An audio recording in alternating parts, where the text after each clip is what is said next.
네, 그러면은 우선 지금 1932년인가? 예, 콜레라를 우리가 개도님께 설명 간단히 들었는데, 지금 개도님의 핵심은, 32년에 상이사변이랑 대홍수가 일어나가지고, 그거가 계기가 돼가지고, 전국적으로 콜레라가 유행을 했는데, 그거를 정부에서, 남경국민정부죠, 그러니까? 네. 남경국민정부가 요거를 이용해가지고 위생이라는 키워드를 굉장히 강조하면서 이제 혁명운동이랑 연결을 시켜서 대중동원 효과를 많이 누렸다. 이제 요게 이제 취지로 발표를 해주신 것 같은데, 뭐 들으시면서 아까 태영님도 잠깐 얘기해 주셨지만 뭐 궁금하신 거나 아니면은 요런 점에 대해서 조금 의문이 드는 게 있다라든가 흥미로웠다든가 뭐 이런 거 있으면 자유롭게 얘기를 해주시면 좋을 것 같습니다.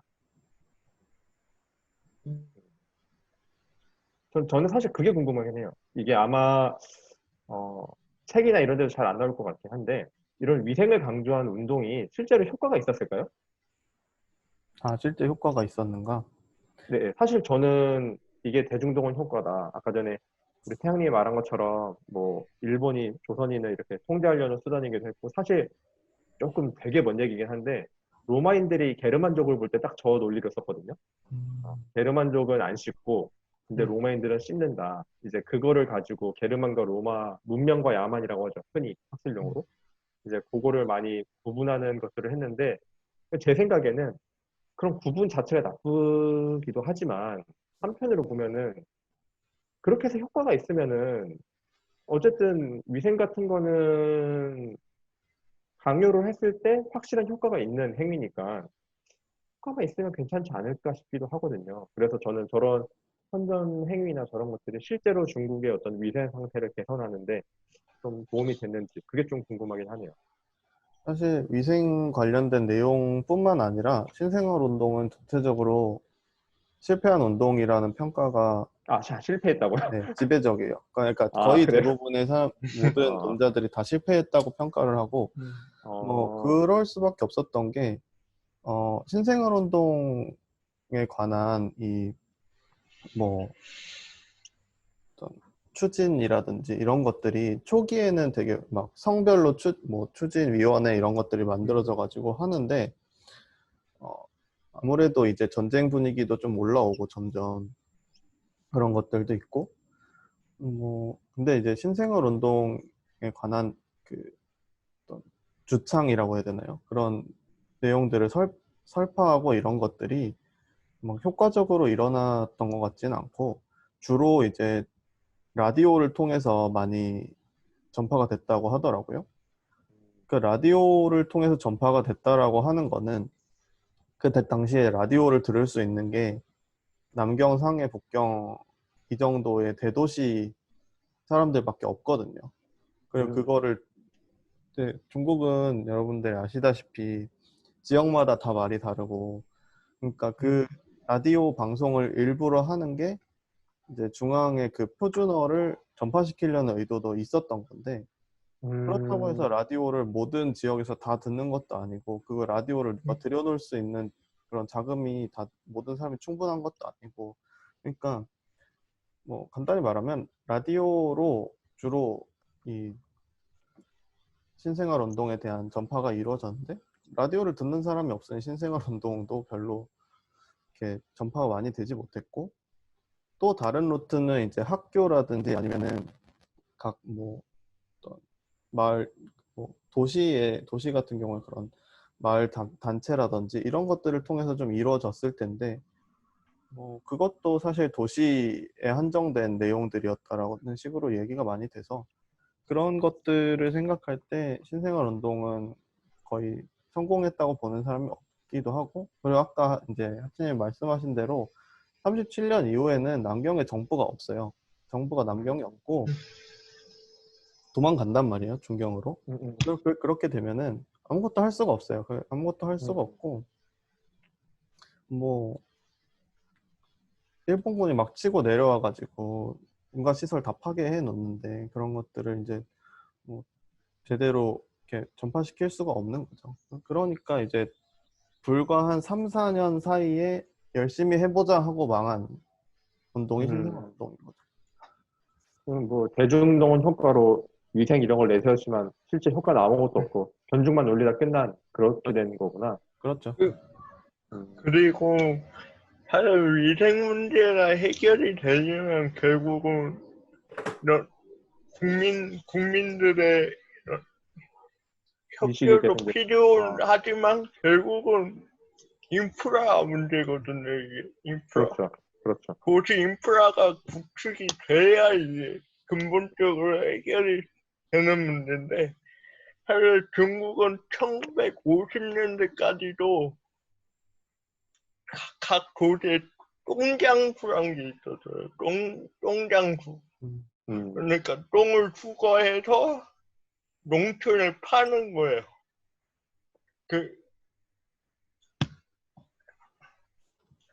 그 똥장수가 있다는 거는 결국은 이런 하루 처리 시설이 여전히 미비했다는 걸 의미하거든요. 결국. 그래서 그거랑 관련돼서 좀 추천하고 싶은 책은 갑자기? 책을 추천한다고? 예, 뭐. 제목 자체가 북경 똥장수예요. 북경 똥장수. 제목이, 예, 연대대 신규환 선생님이 이제 북경 똥장수 어느 중국인 노동자의 일상과 혁명 이 책을 추천을 드리고 싶어요. 읽으시면 당시 북경을 중심으로 하는 도시 위생 문제도 살펴볼 수 있는데 결국 콜레라라는 것도 이게 투인성 질병이고 이게 하수 처리의 문제도 분명히 있었단 말이죠. 예. 그래서 장기 상해에서 상해 사변 등의 큰 일이 있고 그 홍수 문제도 분명히 있었지만 기본적으로 당시 이 중국에서의 사회적 인프라가 아직은 좀 미비했다는 것도 염두에 둬야 될 것 같아요. 인프라가 부족했던 예. 것이 큰 문제였다. 예, 어, 이걸 처리할 수 있는 위생을 처리할 수 있는 시설 자체가 아직은 제대로 갖추어지지 못한 거죠. 궤도님 질문이 있는데요. 혹시 네. 이 부분은 그 조사가 됐는지 잘 모르겠는데 지금 그 좀 위로 올려보시면 이게 100개 정도의 도시에서 300개 도시네요. 300개 정도 도시에서 전염이 됐고 10만 명이 됐잖아요. 네. 그럼 이게 굉장히 광범위하게 이루어진 거에 비해서 환자 수가 그렇게 많다라고 생각이 되진 않거든요. 중국 인구수에 비해서. 네. 그러면 이게 사회적으로 미친 영향이 굉장히 강했을까요? 그게 약간 궁금한 부분이거든요. 그게 저도 사실 지난 시간에 그 일본에서 역병 퍼진 거 사람 수 죽는 거 보고서 그러면은 콜레라는 얼마나 죽었지 하고 봤는데 미미한 거예요. 10만 명이면 이게 미미하다고 하면 안 되는데 그때 그치. 일본 상대적 네. 상대적으로 되게 적은 거예요. 그래서 이렇게 내가 이게 대유행이라고 표현을 해도 되는 게 맞는 건가 그런 생각이 좀 들었는데 일단 전국 306개 도시에 전염이 되었는데 이게 아마 상해나 아니면 남경 같은 도시에서 좀 되게 많았던 것 같아요. 특정 그 인구가 많은 지역에서 그랬던 것 같고, 그러니까 보면은 역시 장강 유역 근처에서 그 감염자들이 많거든요. 그러니까 장강이 유역이 아닌 지역에서도 이게 발병이 되는데 장강 유역이 아닌 지역에서도 발병이 됐는데 역시 장강 유역의 큰 도시에서 전염자들이 많아요. 그래서 그런 것들을 고려하면 그러니까 많이 창궐했던 지역도 있고 사람들이 많이 나타나지 않았던 지역도 있는데 그런 거는 있을 것 같아요. 이게 여기서 조사된 게 10만 명인데 그거보다 더 많을 수도 있겠다는 생각은 들거든요. 맞는 것 같아요. 통계의 문제가 또 있을 수 있으니까요. 맞아요. 저도 저거 아까 전에 보면서 그거 궁금했었는데 중국 인구에 비해서 10만 명이고 사망자 3만 명이면은 그러니까 중국 인구에 비해서는 많지 않은 거 아니냐라는 생각이 들었는데 음. 근데 그때 그 저번 시간에 할 때도 사망률이 한 30% 나왔다 그러지 않았어요? 그 추천도? 근데 90%. 사망률 자체는 3, 40%로 굉장히 비슷한 엄청 높은 상태니까 거죠. 예. 굉장히 그래서 높은 뭐 통계가 잡히지 않았을 뿐이고 그리고 그 740주년 주탄도 아마 딱 정확히 통계가 나온 건 아니고 그냥 사서에 뭐 3분의 1이 죽었다 뭐 이런 식으로 나온 거 아니었나요? 그렇죠? 네, 그렇죠. 네, 그래서 뭐 그런 거 보면은 아마 그러니까 밝혀진 환자와 밝혀진 사망자가 저 정도이지 지금도 뭐 사실 중국 통계에 막 못 믿겠다 이런 의견이 많잖아요. 그런 거 보면 뭐 이 숫자는 통계는 언론 측 통계인가요? 아니면 국민정부에서 나온 통계? 아마 대공보에 있는 언론, 대공보라고 하는 언론이 있는데 그 언론 통계를 인용한 걸로 알고 있고요. 이거를 아마 논문 썼던 그 저자가 아마 이렇게 저렇게 다 더해가지고 만들어낸 숫자일 거예요. 그래서 이게 뭐 어느 지역에서는 조금 덜 줄어들었을 수도 있고 뭐 더 많이 나왔을 수도 있는데 어쨌든 정확한 수치가 아니라는 거는 뭐 아주 단언할 수가 있는 거고 음. 근데 이거 말씀하세요. 보니까 밑에 정부 및 자선단체 구호금 매우 부족이라는 걸 보면 이 당시에 남경 정부가 있었음에도 불구하고 거의 통제를 못하는 상황이었던 거예요. 통제력이 굉장히 약해 있는 상황이었던 저도 거죠. 이제 처음에 이거를 쓸 때는 그 생각을 했는데 방금 전에 이제 요 환자 수가 그렇게 많지 않다는 얘기를 하면서 든 생각이 이 콜레라에 걸린 사람들이 그러니까 거의 모든 어떤 사회 계층에 걸쳐서 다 전반적으로 이렇게 걸린 게 아니라 그러니까 일본 역병처럼 이렇게 고위층들까지 다 걸린 게 아니라 여기 보면은 이제 수재나 아니면 상해사변으로 자기 그 주거지를 잃은 말하자면 도시 빈민이라고 할 수 있는 거죠. 그런 사람들 중심으로 많이 퍼졌던 것 같다는 생각이 들거든요. 그래서 그렇게 생각을 하면 정부 입장에서 이 사람들을 구호할 필요가 굳이 있는가라는 질문이 나오는 거예요. 그러니까 이 맞는 거 사람들은 자기들이 관리해야 될 정규적인 국민이 아닐 수도 있지 않을까? 라는 생각이 드는 거예요. 그래서 뭐 이게 지금 마르크스 한국 같은 네. 경우에 이제 전 국민들이 다 주민등록이 돼 있고 그런 상황이지만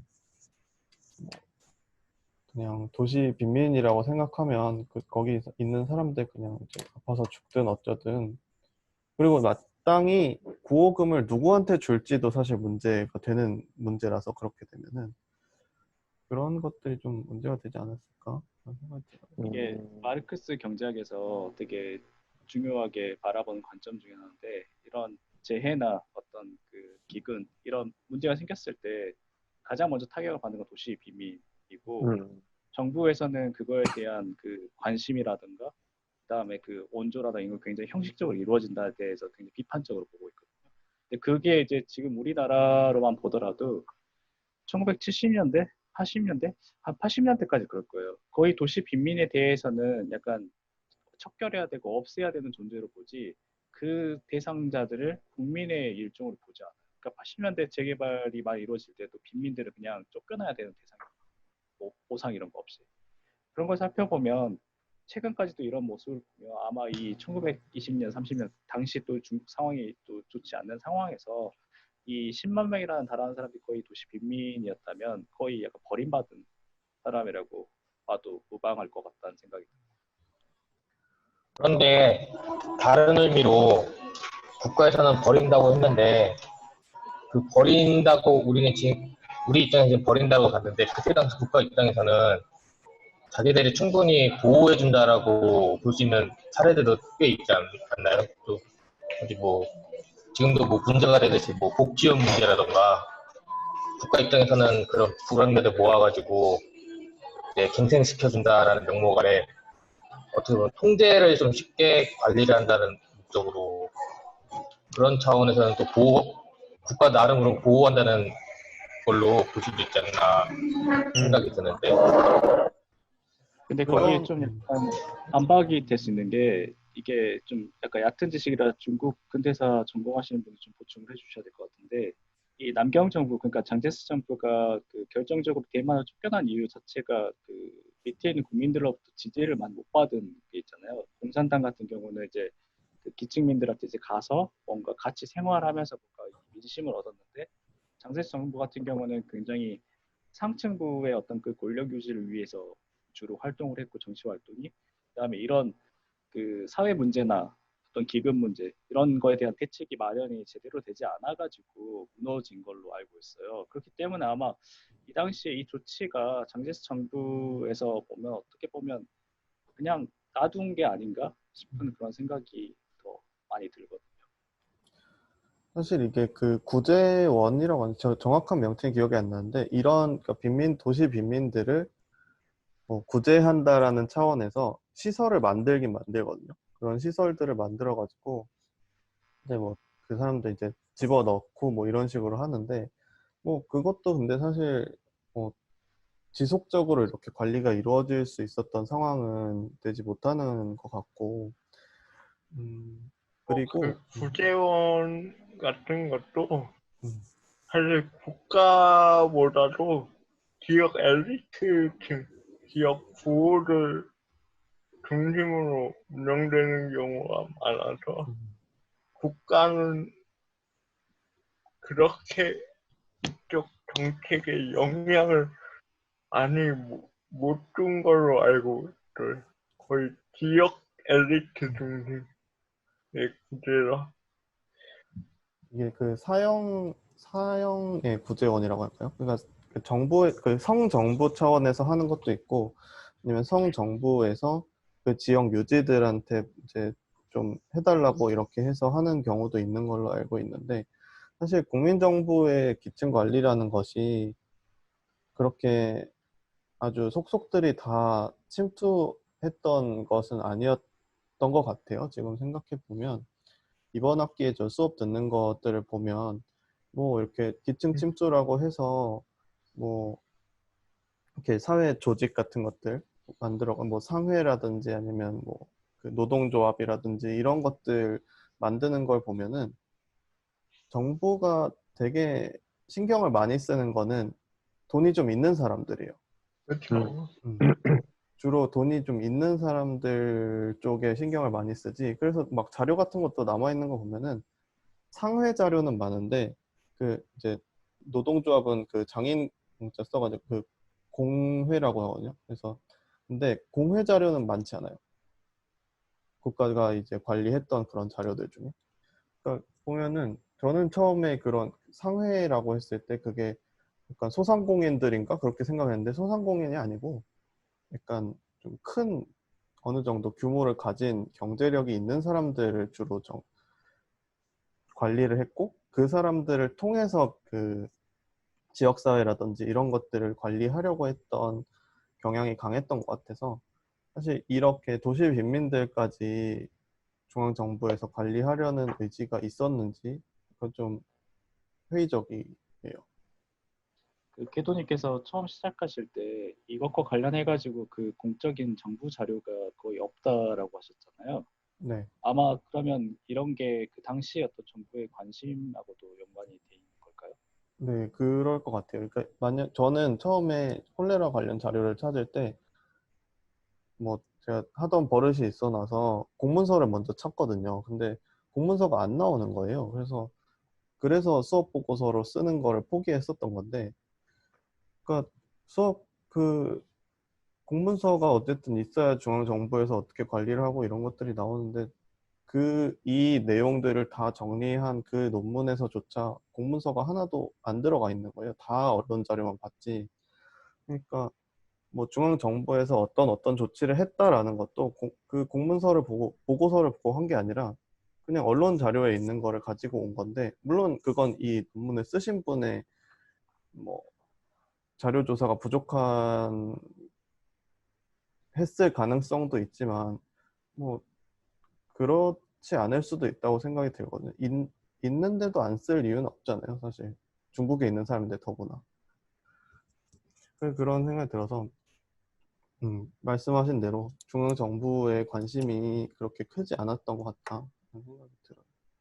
근데 예를 들어서 중앙정부의 관심이 그 기층민이라고 해야 되나요? 어쨌든 그 사회 기층민, 조금 중하위 계층에 별로 관심이 없었다고 하면은 반대로 말하면 위생이라는 키워드를 이용해서 혁명운동 이런 거를 막 대중 동원 효과를 누리기 위해서 한 정책들이랑 연결이 안 되는 거 아닌가요?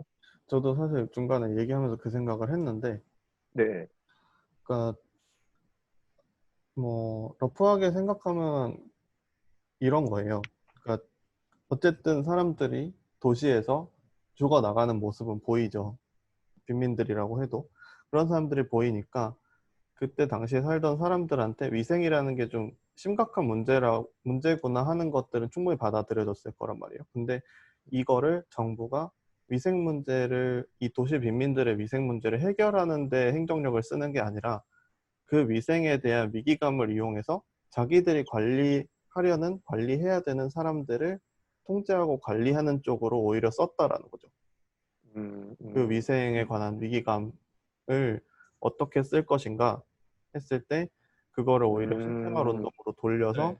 자기가 관리할 수 있는 도시의 어느 정도 수준을 갖추고 있는 생활 교양을 가질 수 있는 사람들을 통제하고 관리하는 쪽으로 행정력을 오히려 쓰는 게 아닌가 그런 생각이 들더라고요. 그러니까 저도 궤도님 빈민층이 공감해요. 네, 아니 맞아요. 태형님 네, 말씀하세요. 예.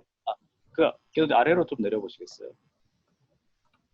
그 해결 거기 보면 지금 국민당이 동원한 수단으로 A형층과 유교적인 어떤 그 가치를 그 위생관념에 지금 그 해결 방안으로 지금 내세우고 있거든요.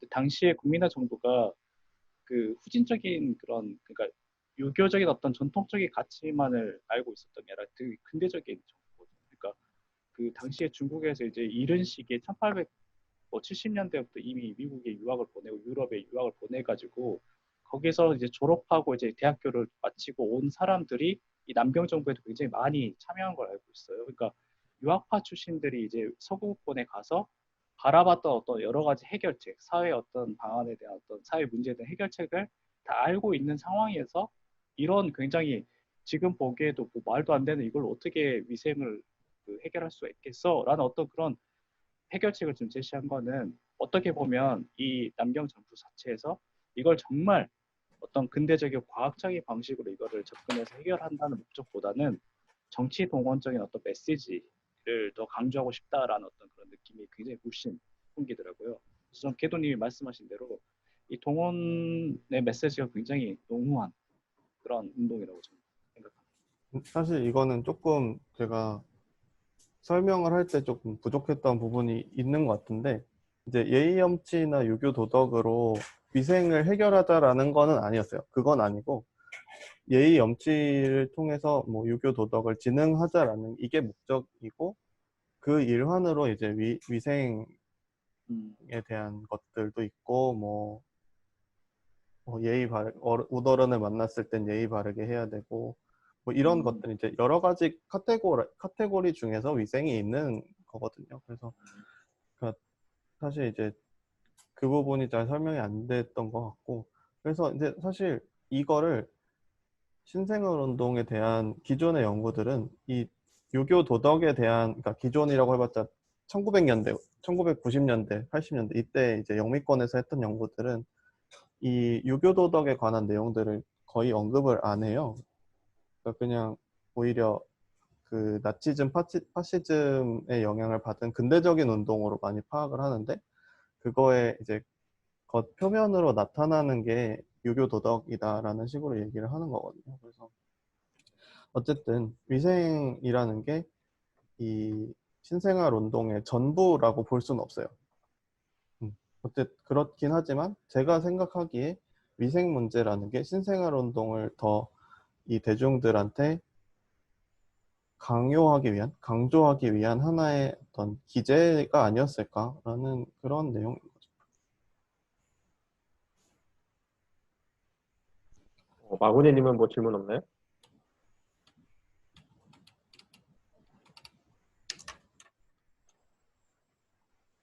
안 계신가? 계신데. 네, 뭐 딱히 또 질문 없으면은 아니 또 이따가 질문하면 되니까 이제 또 다음 걸로 한번 진행을 해볼까요? 예, 다음 예. 대기